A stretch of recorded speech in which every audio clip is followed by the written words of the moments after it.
Oke, Assalamualaikum warahmatullahi wabarakatuh. Waalaikumsalam warahmatullahi wabarakatuh. Selamat siang semuanya anak-anakku.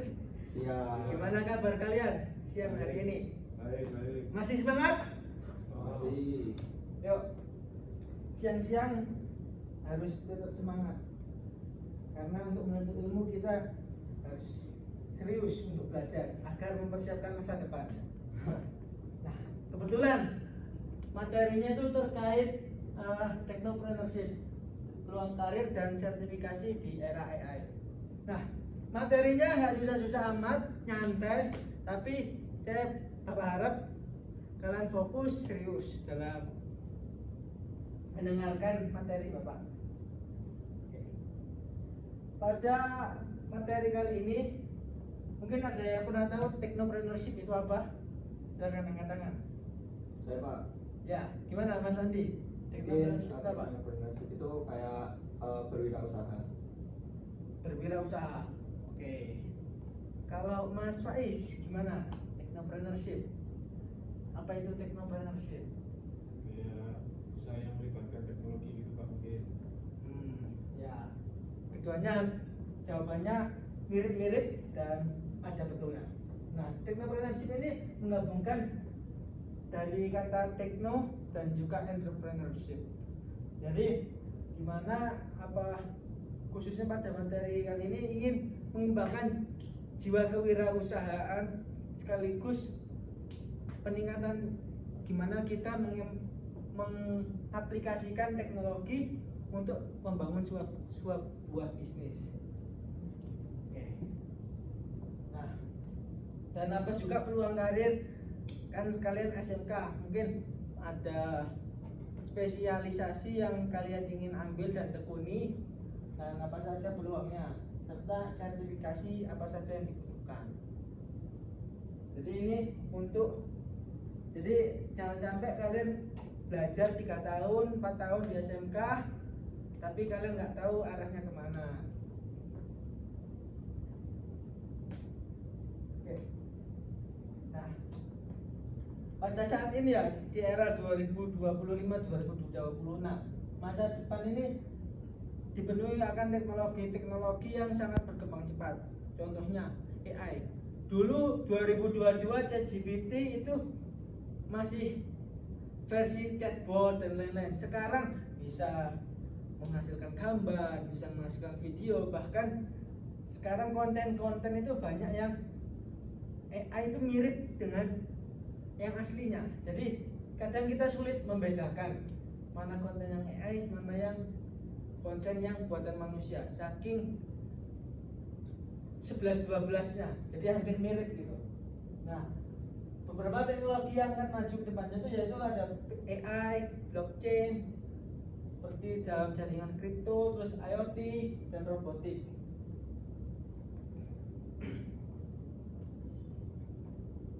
Nah, kemajuan teknologi ini membawa sejumlah manfaat dan tantangan. Karena setiap perubahan zaman itu pasti ada keuntungan dan kelemahan. Begitu juga sebaliknya. Nah, untuk kemajuan ini kita sebagai siswa ya itu lebih mudah karena apa? Barrier entry yang rendah. Dulu ketika kita mungkin buat website untuk bisnis atau apa, dulu meng-hire atau freelance itu bisa 5 juta, 10 juta. Tapi dengan bantuan AI itu costnya bisa ditekan sampai 500.000 atau cuma 1 juta aja. Dan ini sangat efisien karena hal itu mengurangi biaya-biaya yang dulunya mahal. Terus yang kedua yaitu membuat segalanya lebih mudah. Di era sekarang mungkin kita ngoding nggak pasti bersama dengan AI gitu, karena sangat mudah dan nyaman gitu, tanpa harus teleponan atau semacam. Telepon kan perlu bahasa basi dan lain-lain, dan belum tentu orang yang ahli pun mau bantu kita. Sedangkan di AI ini cukup, kalau mau upgrade yang pro cuma bayar 300.000, 200.000, kalian bisa serap ilmu sebanyak-banyaknya, unlimited. Nah, yang ketiga yaitu produktivitas dan konektivitas tanpa batas. Di sini dengan semakin berkembangnya teknologi dan globalisasi, kita dituntut untuk adaptif dan mengikuti zaman, bahkan terkadang tidak mengenal waktu, karena bisa jadi klien kita mungkin ada di luar negeri atau semacamnya, itu jam 12 dan ini memudahkan dan juga meningkatkan produktivitas. Yang sebelumnya biasanya dikerjakan 100 orang, sekarang bisa dikerjakan dengan 5 orang, 3 orang menggunakan teknologi dan robotik. Jadi ini sangat membantu baik dari segi pengusaha dan juga karyawan.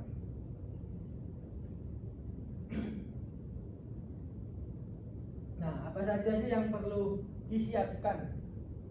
Nah, ketika kita menghadapi tantangan ya, tentunya juga kita saingannya semakin berat. Karena apa?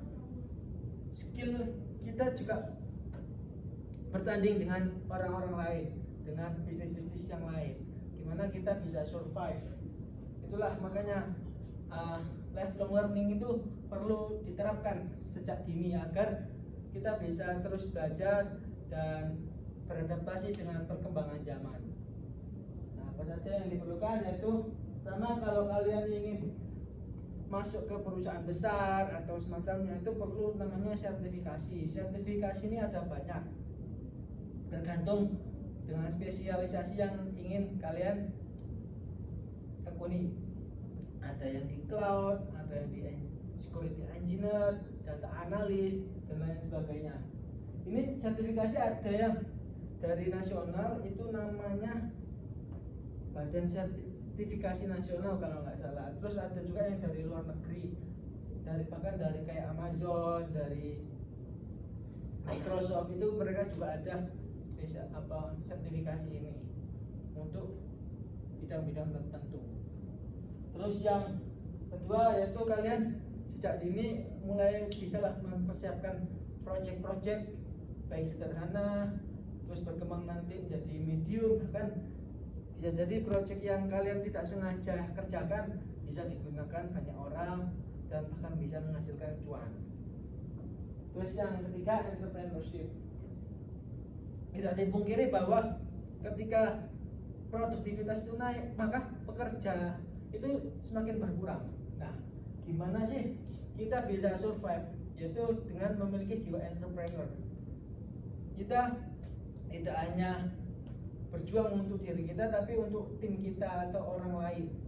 Karena sejatinya pengusaha itu biasanya orang lihatnya enak, tapi yang kenyataannya itu bayarnya belakangan. Bahkan kalau Pak Po itu dia nggak digaji, tapi karyawannya digaji. Nah, itu gimana kita bisa melihat resilience seseorang ataupun juga visi seseorang itu seperti apa, apakah dia bertahan atau sebagainya. Nah, yang keempat, upgrade skill. Teruntuk kita yang mungkin ada yang baru mempelajari IT ataupun ada yang sudah jago, itu harus tetap kita upgrade karena teknologi itu semakin berkembang. 1 tahun 2 tahun bisa jadi berubah, bahkan itu ketinggalan zaman bisa jadi, saking cepatnya. Nah, sertifikasi ini ada di jaringan itu ada CCNA, CompTIA dan semacamnya. Terus cloud ada Azure Cloud, CISSP dan PCP. Sebenarnya ada banyak, saya cuma masukkan 5 saja. Ini kalian bisa search di internet atau semacamnya terkait bidang apa dulu, terus kalian mau tekuni apa. Terus jangan lupa roadmapnya, kalian harus tahu level kalian tuh ada di mana. Misalnya di beginner, oh saya naik ke tangga ini dulu. Ketika udah ahli, naik tangga selanjutnya. Jangan langsung loncat, karena nanti biasanya susah dan gampang lupa. Terus yang ke saat ini kita mau bahas peluang karir di bidang IT. Peluang karir ini ada banyak. Contohnya kalian bisa jadi web developer atau bisa jadi data analis dan banyak lagi. Yang khususnya yang sekarang banyak itu di machine learning engineer, terus robotik, karena kan ketika komputer ini memiliki kecerdasan tertentu, maka gimana bisa menggantikan manusia, sehingga manusia itu cuma mengontrol. Nah, itulah fungsinya orang yang di bidang robotik, gimana kecerdasan itu bersinambung agar ini bisa melakukan sesuatu yang sebelumnya dilakukan manusia digantikan oleh robot.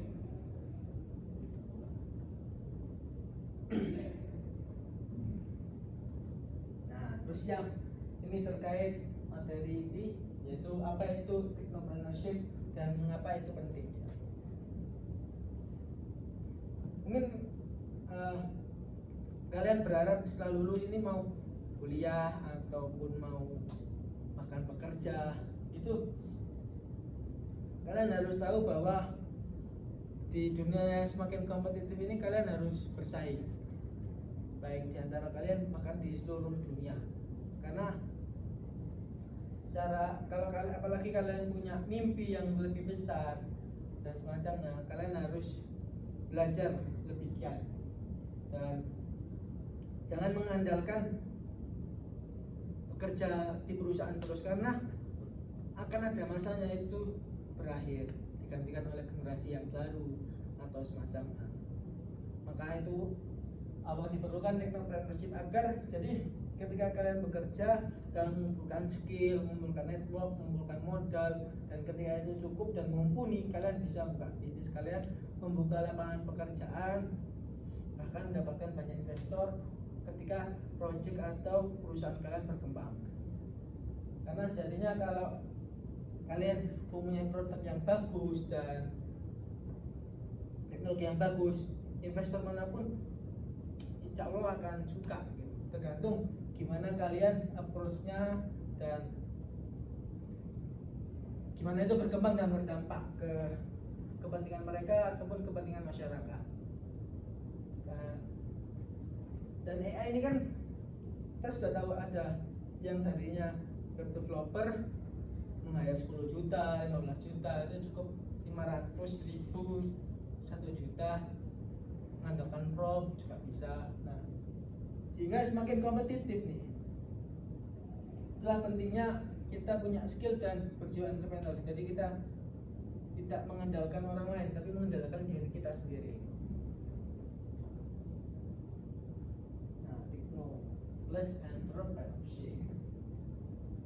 Tekno ini sudah banyak hal ya, bisa terkait pemasangan jaringan kabel, terus bisa juga terkait dengan software, bisa juga terkait perangkat-perangkat hardware dan semacamnya. Ini tergantung spesialisasi kalian mau kemana.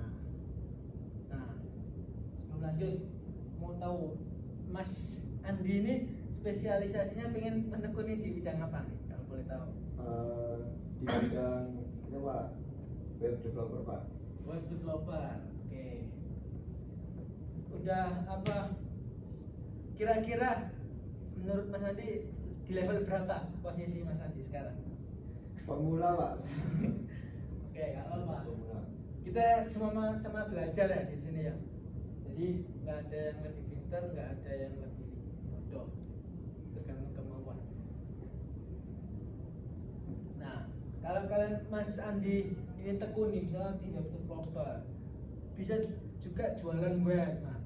Terus bisa proyek-proyek, mungkin nanti pas di universitas ada dosen atau semacamnya, itu ada banyak penelitian itu lumayan juga cuannya, bisa menambah uang saku lah minimal lah. Ya syukur-syukur kalau udah ahli banget bisa kerja di luar negeri atau mengembangkan bisnis.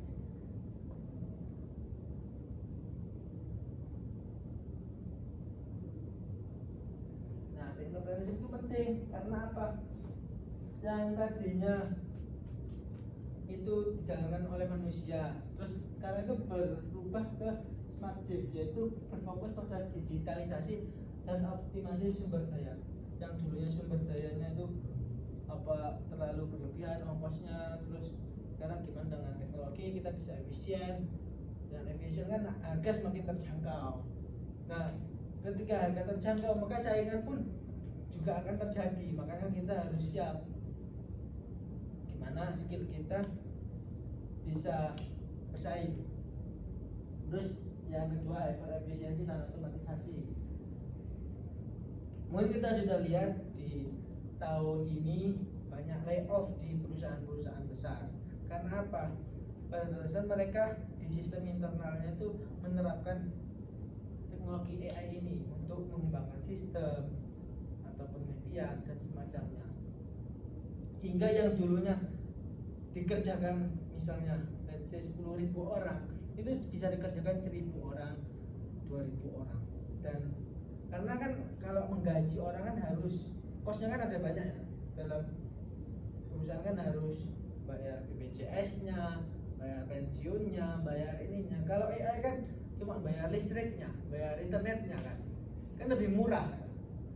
Kalau dihitung-hitung secara matematika ya, matematika bisnis ya. Jadi banyak pengusaha ini sekarang beralih ke sana. Dan kita sebagai siswa harus siap dengan medan tersebut gitu.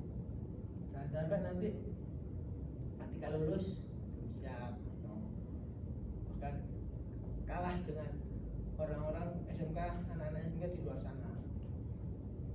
Terus otomatisasi, contohnya dalam industri mobil aja sekarang tuh hampir semua pembuatan mobil khususnya kayak brand China atau Jepang itu mereka pakai mesin. Jadi dalam sekian hari itu bisa menghasilkan ratusan atau bahkan ribuan mobil yang siap dijual di seluruh dunia. Dan di sini leverage yang dulunya kalau manusia kan mungkin mampu sehari, kalau misal banyak-banyaknya orang kan 40, 30, sekarang bisa ratusan bahkan ribuan, tergantung dengan skala ya. Speed to market. Nah, untuk saat ini kan kita nggak harus buat produk itu langsung jadi perfect gitu, karena kita bisa approach klien atau ini berdasarkan prototype atau semacamnya. Jadi lebih cepat daripada sebelumnya. Nah, ini kita juga membahas peluang bisnis yang ada di era AI ini. Nah, AI ini mempermudah pengumpulan dan berbagi informasi.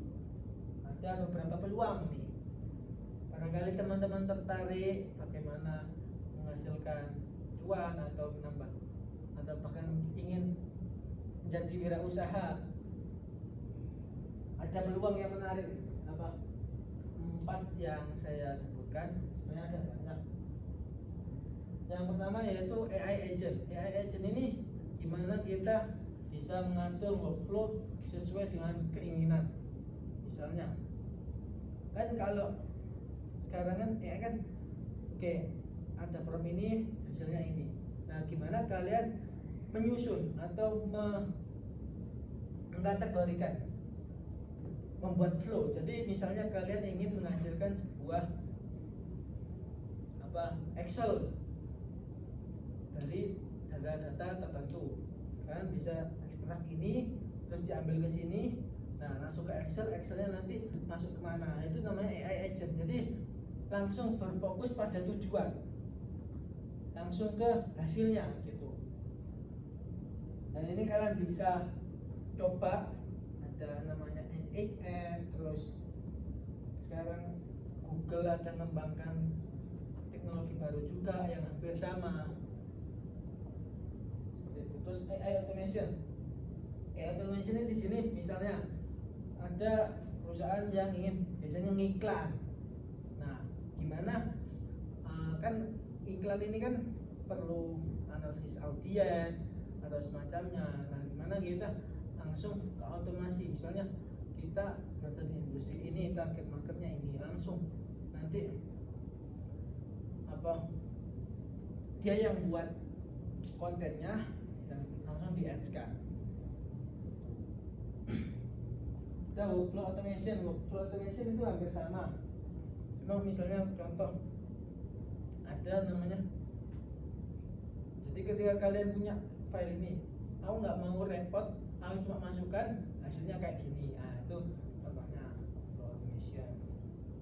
Itu biasanya khususnya di perusahaan, misalnya aku nggak mau ribet, contohnya audit atau apa, masukkan data transaksi atau semacamnya yang kategorikan yang ini. Nah itu kan kalau satu aja kan, apalagi ChatGPT kan nggak mungkin langsung, apalagi datanya banyak gitu, ratusan ribu kan, nggak mungkin gitu, maksudnya cuma satu cukup, satu proses cukup, mesti diulang-ulang agar semua ini terproses dengan baik. Terus ada software as a service, jadi kalian mengembangkan software itu dijual kepada publik ataupun ke B2B, business to business, tergantung kalian misalnya ingin buat video generator atau mungkin gimana buat Excel itu jadi langsung laporan keuangan, langsung tak perlu ribet, cuma foto-foto transaksi tinggal langsung upload, dia langsung ngirim ke sini, itu juga bisa. Nah, bisa baik lifetime payment, bayar sekali untuk digunakan selamanya, atau bisa juga per bulan, monthly subscription. Nah, enaknya kalau monthly subscription itu, kalian dapat recurring revenue. Jadi kalian dapat satu klien, nah asalkan kalian bisa memaintain klien itu, nah itu kalian bisa dapat misalnya 6 bulan, 1 tahun kan, daripada kalian cuma sekali mungkin dapat besar tapi bulan depannya harus cari lagi gitu kan. Nah, dikarenakan sekolah kita ini mendukung namanya jiwa entrepreneurship ya, sekolah memfasilitasi khususnya untuk kelas ini ya, itu ada namanya project startup incubator. Nah, sekolah mendukung untuk siswa ini berkembang berusaha, mendirikan startup atau semacamnya, dan sekolah akan mendukung. Nah, Bapak akan kasih tahu, mungkin nanti akan diumumkan oleh atasan kepala sekolah untuk apa kapannya. Ini saya kasih materi agar kalian siap-siap bentuk kelompok 4 atau 5 orang per kelompok. Nah, kalian pilih jenis apa, bisnis apa, dan targetnya seperti apa, terus fungsinya seperti apa, itu akan analisis bisnis lah, dan user personanya, penggunanya siapa, itu kalian analisis dengan baik. Nah, setelah kalian menganalisis itu kan kalian mendapatkan insight ya, misalnya oh ketika ada masalah ini, apa masyarakat atau pengguna itu lebih suka menggunakan ini, biasanya melakukan ini, atau kalian punya solusi yang lebih baik dari yang ada yang sekarang, kalian bisa buat. Nah itu buat MVP, minimum viable product, dan kalian bisa lakukan testing product. Nah tiap kelompok nanti Bapak bebaskan. Nah nanti ada pendanaan dari sekolah untuk, istilahnya kita dari sekian banyak siswa, sekolah ingin mengetes juga kemampuan baik dari bidang teknologi dan juga jiwa entrepreneurship dari siswa-siswa ini, agar ya semoga sekolah punya usaha yang menjadi lebih besar gitu harapan. Terus nanti akan juga dibantu untuk launching produk yang gimana kita mengenerate user baik melalui ads sehingga bisa menghasilkan revenue. Setidaknya cost biaya ininya, running operasionalnya tuh tercover. Kalau masalah untung itu kan perlu waktu, minimal di operasionalnya nutup. Oke, mungkin itu saja. Ada yang ingin ditanyakan? Pak, mau tanya. Ya, Mas Andi silakan tanya. itu nanti kira-kira produknya itu harus menggunakan teknologi apa enggak? Iya, lebih cenderung diarahkan ke sana. Nanti pendanaan itu kan bisa digunakan untuk subscription ChatGPT atau hosting atau semacamnya. Mana kalian bisa mengoptimalkan lah dana yang nggak banyak, cuma saya rasa cukup untuk mengembangkan nilai valuable produk. Nanti akan diujikan, dilombakan mana. Nah, nanti kalau kalian lolos, kalian mendapatkan pendanaan yang lebih besar dan didukung untuk menjadi lebih berkembang gitu. Baik Pak, terima kasih. Teknologi terserah, teknologi mau software atau semacamnya. Gak ada yang tanya lagi? Mas Faiz? Belum ada Pak.